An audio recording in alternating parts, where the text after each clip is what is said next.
So there's a couple of different ways you can go to outline, to analyze the outline of the death mask on 1840's Illinois man.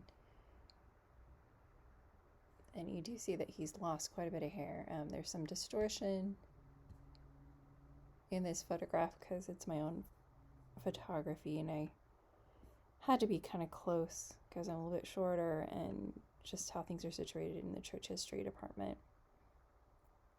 And so if I just kind of lined up the chin right there, you kind of think, oh, well, things are only match right there or something like that.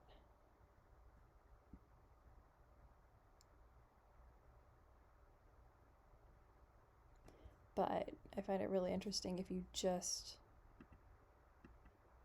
take this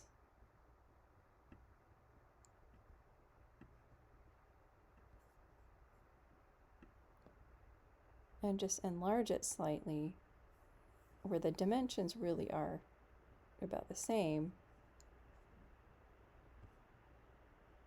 just basically making the death mask a little bit larger than you are seeing. I've always seen that part of the head would be really flush, and then just as things go out right here.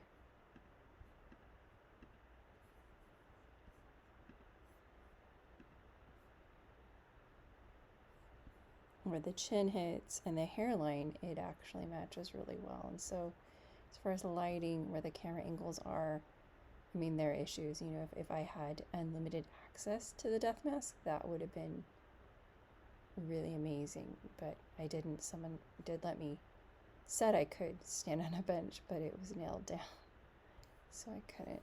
But when I do this, you do see there's the chin, and then there's that, you know, he did have a receding hairline, so when I outline just his face on here, it sort of appears like, oh, no way, his hairline is just much lower, he didn't lose his hair. But you do see some darkness here, that these are hairs. He just has some thinning hair. You see that here. You definitely see that here, that there is no hair right here. And then this is plaster, so it's much more deceiving, but these are a little bit more like scraggly hairs, and this looks like some longer hair. He's really been pushed forward, and then it's just cut. That's what I find interesting, is that this thickness, like his hair is cut very blunt, whether that was before he died, maybe it was his summer haircut, you know, kind of.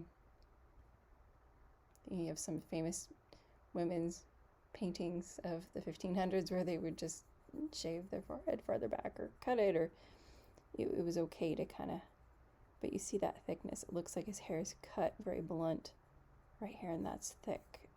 That's one thing that I find really interesting, is just that thickness of this blunt cut hair. It's kind of strange, it's kind of different.